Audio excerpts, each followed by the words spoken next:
Salam jumpa untuk seluruh peserta Holiday from Home grup DFJ se-Indonesia. Nah, kita ketemu hari ini untuk sharing-sharing ya masalah job recruitment pada perusahaan. Ya, kita fokus pada pendaftaran perusahaan.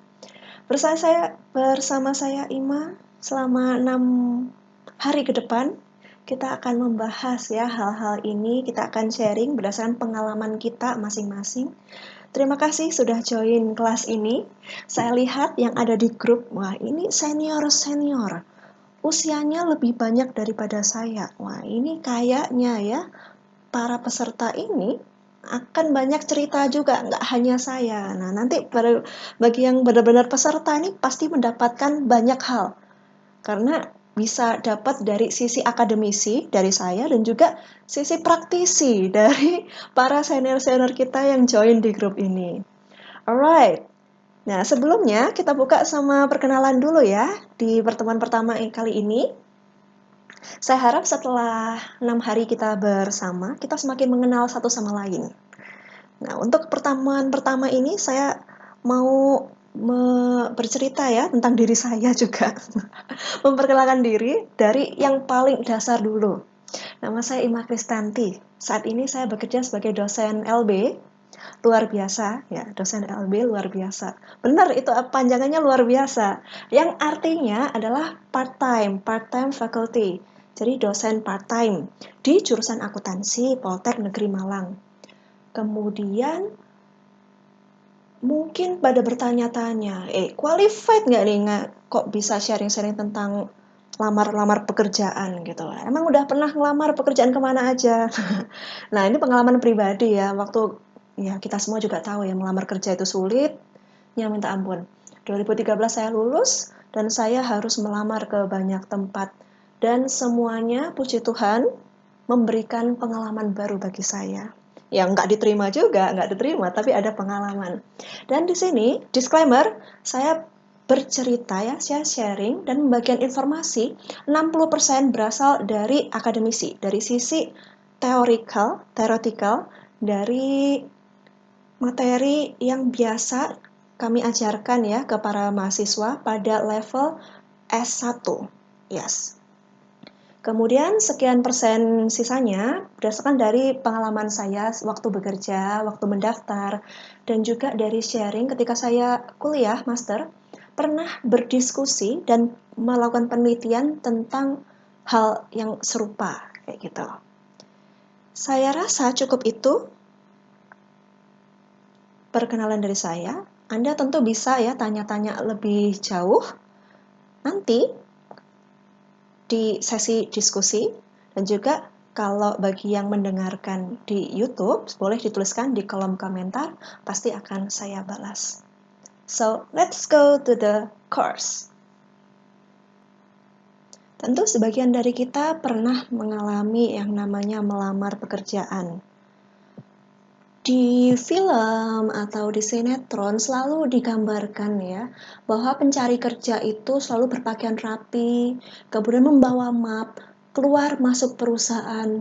Nah, itu adalah gambaran di film. Padahal pada nyatanya melamar pekerjaan udah bisa dilakukan secara online. Bisa mengisi form pendaftaran, menuliskan lamaran dan CV secara online, dikirimkan melalui surel, dan nggak perlu jalan panas-panasan kemana-mana. Di film juga digambarkan bahwa pencari kerja itu adalah golongan orang yang hina, karena mencari pekerjaan yang susah-susah, padahal sebenarnya kalau pendapat saya pribadi, melamar pekerjaan adalah suatu tahap pembelajaran. Ibarat kita sedang hidup, kita itu mulai naik ke tangga-tangga kehidupan kita. Ketika kita bergerak, jadi mencoba suatu hal yang baru, kita sudah naik satu langkah. Jadi selangkah lebih dekat dengan tujuan kita. Dibanding kalau cuma mengamati aja dan juga cuma komentar aja. Jadi, saya simpulkan ya bahwa seluruh tahapan dalam melamar pekerjaan itu adalah suatu proses pembelajaran di mana kita bisa mendapatkan hasil, mendapatkan at least pengetahuan, pengalaman apa yang terjadi pada saat melamar kerja. Karena itu, kita tuh harus tanamkan dalam diri kita bahwa setiap hal yang kita lakukan pasti ada manfaatnya. Makanya, kita harus lakukan dengan semaksimal mungkin. Ketika menulis lamaran, dan seterusnya, ya menulis lamaran, CV, kemudian ketika nanti harus bertemu dengan interviewer, melakukan wawancara, kita harus lakukan semaksimal mungkin. Persiapkan diri dengan semaksimal mungkin. Dan tinggal kita serahkan ya sisanya kepada Tuhan. Tentu kita nggak lupa untuk berdoa, Tuhan, jika ini yang terbaik, maka bantu kami, beri kami kekuatan untuk melalui tahapan-tahapan ini. Kalau doanya jangan, ya Tuhan, tolong dipermudah. Ya kali mudah. Sekarang semuanya itu kalau perusahaan semakin oke, semakin susah. Tapi kita berdoa bagaimana kita bisa kuat menghadapi itu semua. Terakhir, nah ini yang penting adalah kita harus menyebarkan hal-hal positif. Jadi kita harus tunjukkan hal-hal positif pada setiap tahapan yang kita lalui. Terutama, ya ini fokusnya biasanya mahasiswa ketika kita simulasi, ada pertanyaan mengapa pindah dari perusahaan yang sebelumnya. Mereka akan menjawab karena sudah tidak betah, karena di sana kerjanya sangat berat. Ya kali pemberi usahanya terkesan dengan jawaban semacam itu. Kalau nggak mau kerja berat, ya ngapain kamu kerja di rumah aja, gitu kan? Nah, bagaimana ya kita bisa menjawab dengan positif, supaya mencerminkan diri kita yang lebih baik. Bagaimana cara menjawab pertanyaan-pertanyaan yang tricky, seperti masalah apa yang pernah Anda alami, atau masalah terberat apa yang pernah Anda alami dalam lingkup pekerjaan, dan seterusnya. Nah, ini adalah pertanyaan-pertanyaan yang tricky. Tambah gaji, tentang keuangan, tentang loyalitas. Nah, ini adalah hal-hal yang paling sering membuat kita sulit ya, kesulitan untuk menjawab. Padahal sebenarnya maksud kita sesuatu, kita tahu maksudnya itu saya mau ngomong kayak gini. Cuma kalau saya katakan dengan jujur, apakah orang akan terkesan dan akan menerima saya? Nah, di situ nanti pada poin ini akan kita bahas ya later di bagian di topik wawancara pekerjaan. Sebelumnya kita mau mengetahui lebih detail ya tentang tahapan-tahapan dalam melamar pekerjaan. Ada dua bagian. Saya pilih menjadi dua kelompok besar ya. Pertama yang bagian dasar dan lanjutan. Yang dasar ini yang paling basic dan pasti ada. Dan sifatnya biasanya kita tidak perlu sampai bertemu dengan orang lain. Tidak perlu menghadapi orang, karena yang kita hadapi di sini adalah kertas ya dan ujian. Sedangkan kalau di sini kita sudah menghadapi orang lain, bagaimana kita berhubungan dengan orang yang kita ajak bicara. Nah, di sini kita akan fokus dulu ya. Hari ini terutama kita akan fokus pada penyusunan surat lamaran dan juga CV. Besok kita akan belajar ya bagaimana mengerjakan kalau kemampuan dasar seperti kemampuan bahasa, hitungan tentu mudah ya. Besok akan saya berikan satu semacam tryout ya, semacam tes. Dan juga yang perlu kita bahas pada psikotes yang berkaitan dengan menggambar, kemudian tes angka, Kraepelin atau tes koran, yang banyak kali, yang sering kali menjegal para pelamar. Bagi Anda yang sudah berpengalaman ya, sudah sering, pasti udah tahu trik-triknya. Namun, mungkin sebagian dari kita belum tahu bahwa kalau ada lingkaran, kita harus menggambar apa.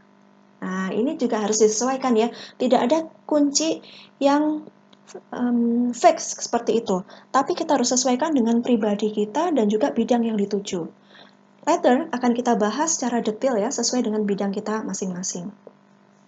Tes bidang, ya kalau bidang ini sesuai dengan bidang ya. Kalau saya orang finance tentu ujiannya semacam pasar modal, kemudian tentang ekonomi, semacam itu. Kemudian bagi Anda yang dalam ilmu komunikasi, pasti tesnya ya berkaitan dengan bidang, dengan rumpun ilmunya. Bagi yang teknik juga akan berkaitan dengan rumpun masing-masing. Kita tidak akan bahas dalam kelas kita kali ini. Later kita juga akan berdiskusi ya bagaimana tentang persiapan dan melakukan wawancara yang baik.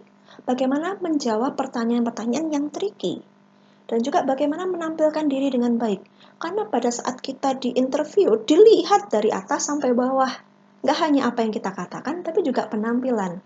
So, ketika nanti waktu ada yang sisa ya, kita akan masuk ke impression management. Bagaimana kita bisa persuasi orang lain dengan penampilan, kemudian dengan cara bicara dan gestur tubuh yang baik. Selanjutnya kita pun harus mengenal ya pribadi diri kita. Mungkin nanti kita akan lakukan yang namanya tes MBTI. Melalui satu link, yaitu 16 personalities, yang akan menunjukkan ya bagaimana sebenarnya kepribadian kita. Dan akan tunjukkan juga bagaimana kelebihan dan kekurangan kita. Yang tentunya akan sangat berguna ya ketika kita menjawab pertanyaan-pertanyaan dari pewawancara. So, let's go to the main topic for today, yaitu surat lamaran dan juga CV. Pertama, surat lamaran itu adalah surat yang menampilkan identitas serta maksud apa yang kita harapkan, kita inginkan pada perusahaan. Saya tuliskan di sini adalah pengganti diri Anda untuk berbicara pada pemberi kerja. Karena pada saat itu kita tidak bisa bertemu langsung ya, tapi kita harus pindahkan ya jiwa kita ke dalam kertas. Sehingga para pemberi kerja tadi yang membacanya bisa mengetahui apa intensi Anda. Saya sudah sampaikan di sini, saya tampilkan di sini ada satu contoh lamaran. Ini nampaknya agak terpotong. Silahkan lihat full versionnya pada link kelas @modu. Nanti akan saya jelaskan. Jadi kurang lebih untuk surat lamaran itu terdiri dari 4 hal ini. Kalau saya bisa garis kategorikan ya, pertama tentu ada pembuka, yaitu sebutkan dari mana kita mendapatkan referensi jabatan lowongan tersebut, misalnya koran atau website. Kemudian berikutnya adalah identitas diri, perkenalkan tentang diri Anda dan juga pengalaman kerja, soft skill, hal-hal penting yang kiranya bisa memenuhi atau menjawab persyaratan atau kriteria yang diberikan oleh perusahaan. Serta kita harus berikan juga ya kalimat yang menunjukkan bahwa saya ingin diterima pada perusahaan Anda, pada bagian ini. Kemudian Anda bisa tambahkan juga untuk informasi lebih detail tentang diri saya, Anda bisa menghubungi nomor referensi, bisa menghubungi kolega Anda misalnya ya, bekas pimpinan atau dosen pembimbing untuk bercerita ya bagaimana tentang diri Anda. Nah, kita bisa tunjukkan di sini juga referensi orang yang bisa memberikan informasi tentang diri kita. Tentu dengan latar belakang ilmiah ya. Jadi tidak bisa kita berikan referensi adalah orang tua kita atau tetangga, no. Jadi yang berkaitan dengan edukasi atau pengalaman kerja. Serta penutup serta tanda tangan. Kemudian perhatikan pada lowongan biasanya ada informasi bahwa surat lamaran harus ditulis tangan. Kalau tidak ada, biasanya defaultnya adalah diketik rapi. Namun jika ada perintah untuk menulis tangan, nah kita harus tulis tangan nih. Tentu akan berbeda satu bidang dengan bidang yang lain. Bagi saya orang yang bergerak di bidang keuangan ya, keuangan, kemudian yang masih serumpun, misalnya akuntansi dan juga administrasi, ekonomi. Nah, ini kalau sampai diminta untuk menulis tangan, apalagi orang administrasi nih, pasti diminta untuk menulis secara rapi. Bayangkan Anda punya satu kertas A4 polos ini, kemudian yang biasanya orang-orang lakukan adalah membuat garis-garis bantuan. Diukur dari kiri ke kanan, kemudian dari batas kanan ke kiri ini masuk ke dalam, kemudian kita bikin kotak ya, full kotak, tempat di mana kita nanti menuliskan surat kita. Kemudian kita bikin garis bantuan lagi dengan pensil lurus, sehingga buat tulisan kita itu rapi, jadi lurus. Nah, itu juga dinilai, terutama pada orang-orang yang dalam bidang kesekretariatan, administrasi, tentu diharapkan orang yang bisa bergerak dengan rapi. Ya, menunjukkan skill-nya tersebut dalam surat lamaran ini tadi. Kemudian ada juga pertanyaan ini yang sering saya dengar, tulisannya harus Latin atau tidak? Ya, ada tulisan Latin yang tegak bersambung atau tulisan yang terputus lepas kayak gitu. Nah, itu nggak ada keterangan yang lebih lanjut ya, saya rasa. Dan normalnya orang sekarang itu menulis yang terputus. Ya, mayoritas orang sekarang nulisnya terputus, tidak lagi tegak bersambung seperti dulu. Kemudian, apa yang harus kita lakukan? Saran saya adalah gunakan jenis tulisan atau model, ya tipe apapun sesuai dengan pribadi Anda. Kalau nggak terbiasa nulis tegak bersambung, nggak usah coba-coba menuliskan demikian. Karena terkesan sangat dibuat-buat. Kita lakukan secara natural aja bagaimana diri Anda tampilkan dalam surat lamaran tersebut dengan catatan rapi, terbaca, dan bersih. Nah, ini ada juga lamaran yang ditekuk, kemudian kena kotor kayak gitu. Nah, ini juga terkesan nggak baik ya, karena di kantor kita pun bisa menyimpulkan. Ini pengalaman pribadi di kantor saya, kita bisa simpulkan bahwa untuk hal sepele aja seperti lamaran, jika tidak dikerjakan dengan baik, masih ada typo, kotor, terlipat, nanti kira-kira kalau diberi pekerjaan yang besar, apakah mereka bisa menghandle? Nah, itu salah satu alasannya ya, kenapa harus rapi dan bersih. Ini adalah satu contoh surat lamaran yang formal. Saya tampilkan satu contoh lagi yang less formal ya, terkesan lebih manusiawi. Nah, ada desainnya, terlihat lebih indah, lebih menarik. Nah, ini satu contoh yang Anda bisa dapatkan ya dari template. Banyak sekali template yang memberikan ini. Di akhir PPT saya tunjukkan ya di tempat di mana Anda bisa mendapatkan template-template yang membantu Anda untuk membuat surat lamaran dan juga CV nanti. Di sini surat lamarannya sangat singkat, hanya 2 paragraf. Ada informasi ini tujuan, kemudian informasi tentang diri kita, dan juga ada foto, dan terakhir penutup nama, serta tanda tangan jika diperlukan. Nah, ada surat lamaran yang formal atau informal. Kemudian ada yang sifatnya panjang atau pendek, briefly seperti ini. Itu kita harus sesuaikan dengan perusahaan dan bidang yang sedang kita tuju. Kita sesuaikan juga dengan budaya perusahaan atau negara. Untuk Asia, menurut sharing saya ya selama perkuliahan, ada mahasiswa dari Eropa, Amerika, dan juga berbagai mayoritas dari Asia. Dari negara-negara Asia kita lebih sering tampilkan ya bentuk paragraf yang panjang dan juga membahas lebih detail tentang diri dan intensi kita. Sedangkan untuk beberapa negara Eropa dan juga Amerika nggak suka yang panjang. Sukanya yang brief, mungkin seperti contoh yang ada dalam tampilan ini.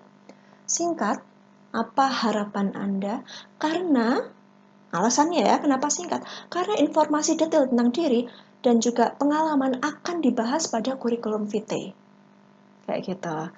Jadi, kita bisa sesuaikan ya. Pertama, untuk membuat surat lamaran, sesuaikan dengan perusahaan yang kita tuju, budayanya, serta yang nggak kalah penting ya, kita sesuaikan dengan pribadian kita. Kalau Anda memang sangat ingin menunjukkan bahwa Anda adalah orang yang simple, praktis, silakan tunjukkan sesuai dengan harapan Anda.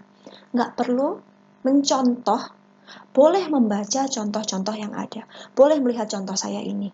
Namun nanti yang mengambil keputusan ketika Anda mau menulis, itu semua ada di tangan Anda. Jangan sekali-kali menuliskan karena mencontoh milik orang lain. Itu hal-hal yang benar-benar salah. Karena sifatnya di sini kita itu ingin surat ini adalah pengganti diri kita. Tentu kita tunjukkan yang sejujur-jujurnya. Saya sampaikan lagi bahwa setiap hal yang kita lakukan itu memiliki arti. Kemudian sejak tahap pembuatan surat lamaran kita telah dinilai. That's why saya tekankan lagi untuk kerapian, kemudian eja ya, dengan pengejaan, kebersihan, itu harus diutamakan juga. Jadi para peserta liburan HFH kita suka yang mana nih? Prefer yang formal, yang contoh ini, atau yang ini? Ya, silahkan bisa dijawab ya. Bagi Anda yang mendengarkan rekaman ini, silahkan jawab di kolom komentar bagaimana pendapat Anda. Kalau tadi kita sudah bicara tentang surat lamaran, tentu pasangannya adalah CV, atau bahasa Inggris kita sebut resume. Tujuannya memberikan gambaran detail tentang diri kita, tentang pengalaman ya, selain identitas, tentu pengalaman kerja dan seterusnya. Saya tampilkan di sini adalah satu contoh, sebelah kiri adalah contoh CV yang lebih formal ya, yang polos. Ini masih template internasional ya, English version.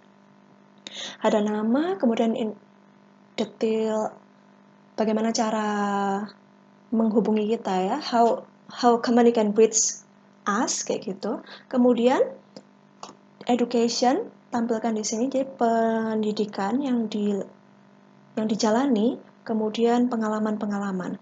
Bagi Anda yang sudah pernah bekerja sebelumnya, silakan masukkan pengalaman kerja dulu baru education. Tapi bagi kita ya yang fresh graduate kayak gitu, kan fokusnya pada recent experience ya. Recent kita kan di kampus, berarti yang kampus dulu yang tampilkan. Kemudian tambahkan kemampuan-kemampuan Anda seperti magang dan juga soft skill atau leadership yang pernah Anda lakukan. Di situ, kemudian kalau template CV Indonesia biasanya ditambahkan ya setelah di bagian awal itu identitas diri berkaitan seperti tanggal lahir, kemudian jenis kelamin, kemudian alamat lengkap, apalagi ya kayak nomor identitas. Nah, itu juga biasanya di Indonesia kayak gitu. Tapi kalau di luar ya, di beberapa perusahaan malah sangat mendukung para pelamar itu tidak menampilkan foto, tidak menampilkan jenis kelamin, kemudian usia karena dianggap blind. Jadi ada juga perusahaan-perusahaan yang suka pada hal-hal yang blind, nggak menilai pada hal-hal X gitu ya, faktor-faktor X. Yang dinilai hanya benar-benar fokus pada kemampuan pribadi. So kita harus cermati lagi ya, di sini kita cermati lagi perusahaannya tadi seperti apa. Jadi kita bisa susun menyesuaikan dengan permintaan. Di bagian kanan saya tampilkan juga yang masih mirip seperti tadi ya, template-nya sama. Mirip, di sini adalah CV yang dengan desain yang simple. Tentu kita bisa pilih mana yang paling sesuai dengan diri kita. Kemudian mana yang kira-kira cocok pada perusahaan yang kita pilih. Masih mirip sama tadi ya, jadi kita fokus pada hal ini. Nah, apa saja sih yang perlu kita tampilkan pada CV tersebut? Intinya ya, secara umum intinya kita harus sesuaikan dengan kepribadian dan juga image yang mau kita tonjolkan pada pemberi kerja. Tentu identitas diri. Kemudian pengalaman kerja, pasti, pendidikan, keahlian. Nah, ini keahlian ini terutama yang bisa dibuktikan. Ada dokumen pendukung. Misalnya sertifikat kemampuan bahasa asing, kemudian office, pajak, atau sertifikat profesi. Oh iya, berikutnya kalau punya pengalaman kerja, kita bisa tampilkan juga ya surat rekomendasi kerja. Ketika kita berhenti dari suatu perusahaan, tentu perusahaan akan menuliskan surat atau ya semacam surat ya bagaimana perilaku kita, bagaimana keadaan kita selama bekerja.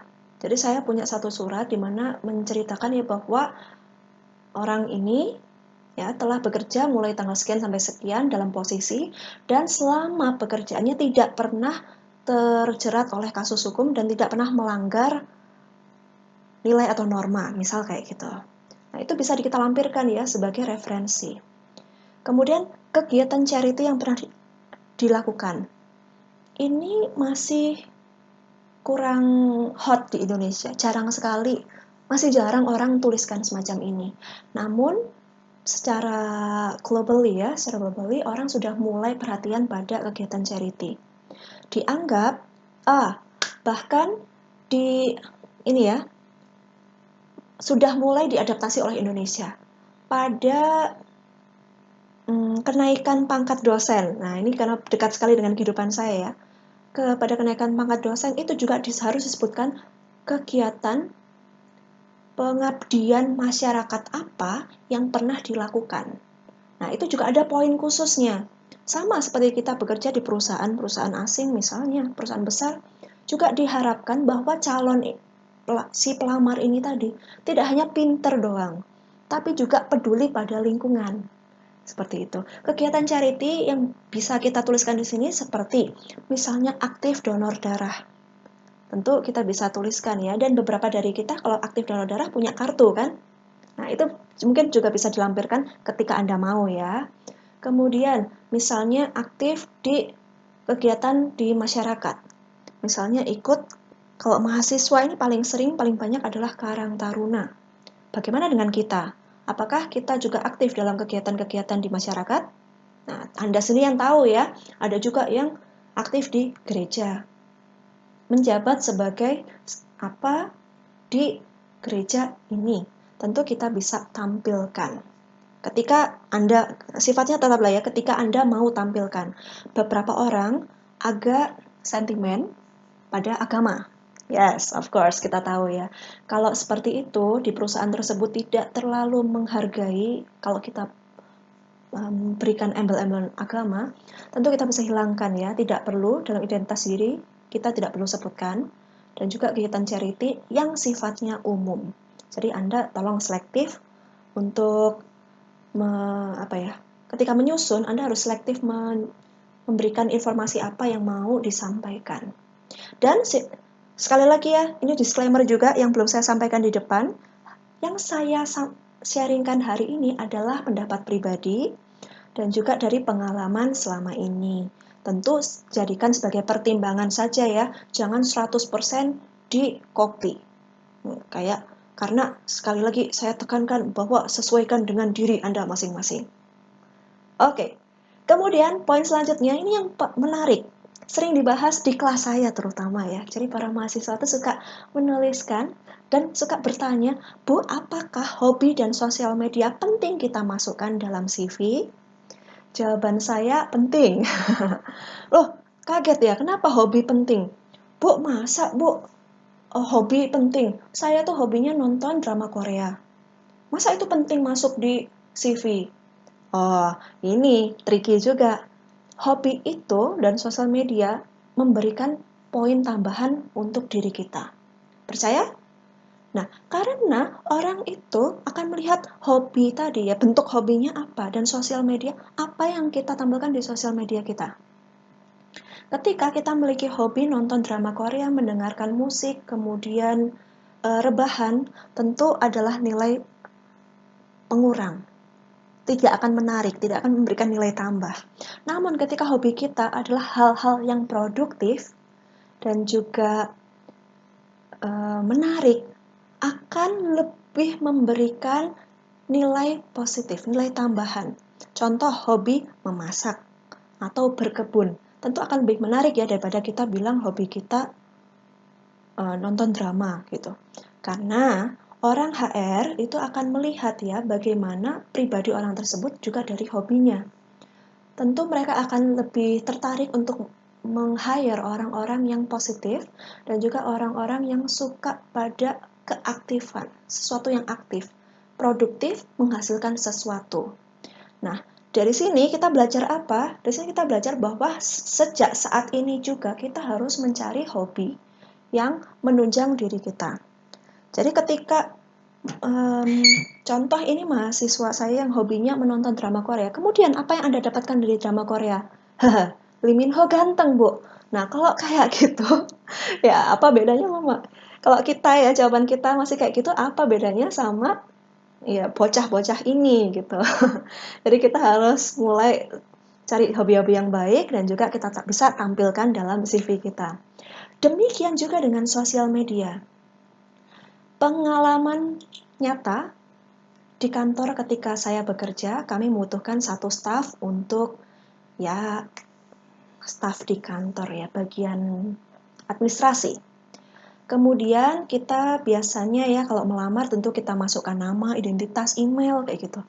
Dan pimpinan saya sendiri, manajer dari departemen tersebut, menggunakan email tersebut untuk stalking media sosial yang dimiliki oleh calon pelamar di internet. Saat itu, yang media sosial yang happening adalah Facebook dan Twitter. Kemudian si Bapak manajer ini melihat apa yang dilakukan calon pelamar tersebut pada sosial media. Ada satu pelamar ya, pelamar muda, saat itu usianya kurang lebih sama seperti saya, yang menuliskan ya apa ya, selayaknya anak-anak muda ABG tanggung gitulah ya. Menuliskan hal-hal yang berhubungan dengan galau dan seterusnya. Kemudian yang bercerita tentang keluarganya. Jadi kesan yang ditampilkan dalam postingan-postingannya adalah orang-orang di sekitarnya sangatlah membosankan. Masalah yang sedang dia alami itu bersumber dari orang-orang di sekitarnya. Jadi dia selalu merasa nggak puas dengan kehidupannya karena masalah-masalah tersebut bersumber dari orang-orang sekitar. Dari situ, Bapak manajer mengambil kesimpulan bahwa anak ini sangat negatif dalam melihat banyak hal. Jadi tidak bisa menemukan hal yang positif dari kehidupan hari-hari dan selalu merasa tidak puas dan terkesan menyalahkan orang lain. Tentu, kalau kita dalam posisi tersebut melihat satu orang yang selalu galau, selalu sedih, kemudian selalu negatif, tentu kita nggak suka ya. Jangan-jangan nanti kalau sudah jadi rekan kerja kita, dia akan menulis hal yang sama, menjelek-jelekkan tentang diri kita di media sosialnya. Siapa yang mau kayak gitu? Nah, ini satu contoh hal yang dilihat ya oleh para orang HR, yang dilihat oleh orang HR apa sih yang bisa mereka dapatkan, informasi apa yang bisa mereka dapatkan dari hal-hal yang kita tampilkan. Ya, jangan kaget kalau orang-orang HR ternyata stalking sosial media kita ya. Makanya dikunci ya sosial medianya ya. Oke. Yes, up to you. But kembali lagi, apakah hobi dan sosial media tentu bisa memberikan nilai tambah. Namun jika Anda sendiri tidak yakin hal tersebut bisa memberikan nilai tambah, tidak perlu ditampilkan. Terakhir, nggak perlu malu untuk menampilkan diri. Karena pada saat yang sama kita sedang bersaing kan dengan banyak pelamar yang lain. Tentu kita ingin lebih menonjol dan menang dibanding yang lain. Tentu saat itu kita harus bragging about yourself, namun tetap dalam konteksnya ya dan tidak berlebihan. Hal selanjutnya yang mau saya bahas di sini adalah penggunaan warna pada surat lamaran dan juga CV. Jika Anda memilih yang polos, tentu biasa aja ya. Dalam perusahaan misalnya dalam BUMN atau CPNS ya, biasanya sudah ada formatnya. Format CV yang harus Anda isi. Tentu nggak ada masalah. Namun bagaimana ketika kita melamar bebas? Pada perusahaan yang tidak mensyaratkan sesuatu dan kita bisa lakukan sesuai dengan keinginan kita. Pengalaman yang pernah saya diskusikan dengan satu orang kakak kelas saya ya, salah satu kakak kelas saya yang bekerja di perusahaan telekomunikasi terbesar di Taiwan. Jadi ya, orang Taiwan asli. Dia lulusan dari S2, ya, master di bidang HR. Sedang lanjut lagi program doktoralnya pada bidang yang sama. Dan pengalaman dia ketika menseleksi para calon pelamar. Nah, inti diskusi kami saat itu adalah tentang ya hal yang serupa yang sedang kita bahas saat ini ya, terutama pada penggunaan warna. Bagi perusahaan telekomunikasi di perusahaan tersebut, kita bilang X saja ya, atau kita bisa sebutkan perusahaannya ya, karena mereka pun juga nggak bisa dengar kita ya. Ya ada perusahaan namanya Chonghua Telkom, perusahaan yang terbesar. Nah, si Mbak ini tadi, si Cece ini tadi, bercerita bahwa ada beberapa pelamar yang sudah sampai pada tahap terakhir, sedang tahap wawancara ya. Pada tahap wawancara tentu akan membawa juga dokumen-dokumen penunjang, dokumen pendukung, yaitu surat lamaran, CV, dan juga berkas-berkas yang lain. Dari sekian pelamar yang ada, ternyata pilihan jatuh pada seseorang yang setelah diamat-amati ya, mengapa dia terpilih? Karena pada saat wawancara, dia bisa menarik perhatian para interviewee karena dia menggunakan kata-kata yang muncul pada visi misi perusahaan Chonghua tadi. Nah, perusahaan Chonghua tadi punya warna dasar putih, biru, putih dan biru, dan demikian juga pada CV-nya dia menggunakan warna yang senada, dan pada surat lamarannya dia menuliskan menggunakan kata-kata yang sama dengan kata-kata yang muncul di visi misi. Tentu nggak 100% sama plek ya persis, tapi dia menggunakan parafrase namun dia gunakan kata kuncinya dimasukkan pada surat lamarannya. Menurut pengalaman menurut penelitian bahwa seseorang itu lebih nyaman ketika dan lebih menyukai pada kondisi yang dia familiar. Jadi kayak gini, saya ceritakan secara ringkas saja ya penelitiannya. Ada seorang anak, ya kita kenal ya bahwa anak itu adalah perilaku yang sangat jujur, yang nggak ditutup-tutupi gitu ya, perilakunya jujur, masih belum tahu yang namanya KKN dan seterusnya. Jadi seorang anak dihadapkan pada pilihan, dia harus memilih satu dari 5 buah mainan yang ada di hadapannya. Jadi ada 5 mainan di depan, dia harus memilih dan membuat ranking ya. Kalau kamu boleh milih satu aja, satu mainan, kamu pilih yang mana? Oh, dia milih yang nomor ini. Kemudian, kalau kamu boleh pilih satu mainan lagi, yang mana? Pilih yang ini, dan seterusnya. Sampai dia bisa punya ranking gitu ya. Jadi, mainan mana yang paling dia sukai dan paling dia tidak sukai. But in the end, di akhir penelitian ini, dia benar-benar dikasih mainan ranking 5. Mainan yang paling dia tidak sukai, dikasih itu. Kemudian dia pulang ya. Kemudian berapa saat kemudian, dia dihadapkan dengan pilihan lagi yang sama. Dihadapkan lagi dengan mainan-mainan yang sama. Kemudian ternyata yang dia pilih, dia pilih ranking pertama adalah mainan yang dia miliki. Yang dia miliki tadi, yang mirip dengan yang dia miliki. Kayak gitu. Hal yang sama juga penelitian ini tadi anak-anak, orang dewasa. Orang dewasa dia dihadapkan dengan beberapa pilihan tas. Yes, wanita ini suka tas nih biasanya nih. Ya, pada pilihan tas ngasih ranking juga. Kemudian di akhir dia diberikan tas yang paling less attractive, yang paling nggak dia suka. Tapi ketika diadakan penelitian lagi selanjutnya, kemudian ketika dia dihadapkan dengan pilihan harus membeli yang mana, ternyata si orang tersebut membeli membeli tas yang awalnya dia nggak suka. Jadi kenapa demikian? Nah, penelitiannya menunjukkan bahwa orang itu cenderung lebih perhatian, lebih tertarik pada hal-hal yang sangat familiar. Demikian juga orang HR ini tadi. Dia sangat familiar pada pada warna dan juga kata-kata yang sesuai dengan perusahaan si Chonghua tadi. Perusahaan warna biru dan putih.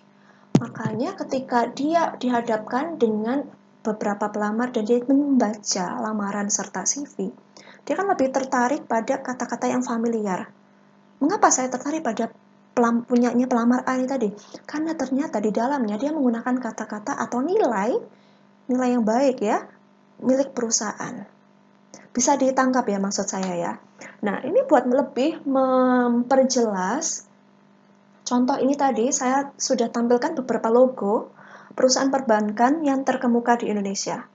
Mohon maaf ketika bank Anda tidak masuk dalam link ini, dalam figur ini saya pilih dari blue chip ya, saham blue chip, saham terbaik Indonesia saat ini ada 9, dan juga 4 diantaranya ya adalah perusahaan yang Anda lihat di layar saat ini. Jadi bukan karena kesukaan pribadi ya, tapi karena ini benar 4 perusahaan perbankan terbaik di Indonesia. Saya tambahkan di sini. Perusahaan yang sahamnya blue chip ya. Selain itu, di lain-lainnya adalah Unilever,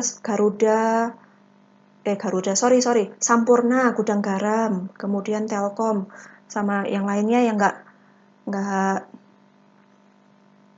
perlu kita bahas di sini. Nanti silakan diperiksa sendiri. Kenapa saya pilih sama-sama perbankan ya? Karena ini kita bisa bandingkan ya. Apa yang Anda dapatkan dari logo-logo berikut. Oke, logonya sudah ada penjelasan namanya ya, BCA, BNI, BRI, Mandiri. Berikutnya, warnanya, betul. Kalau kita tahu, ya kita pun tahu ya, kalau nggak perlu lihat logo ini. Kok saya bilang BCA? Warnanya apa ya? Langsung kan, Anda pasti bisa jawab, biru warnanya. Benar ya? Benar. Ini mahasiswa pun juga biasanya jawabnya benar gini. Kemudian, ada tagline-nya ya, senantiasa di sisi Anda. Ini contoh aja. Kemudian kalau kita mau bahas lebih lanjut lagi, Anda bisa masuk ke website masing-masing, ke bagian tentang perusahaan ya, tentang kami biasanya, about us, ada informasi, visi, misi, dan seterusnya.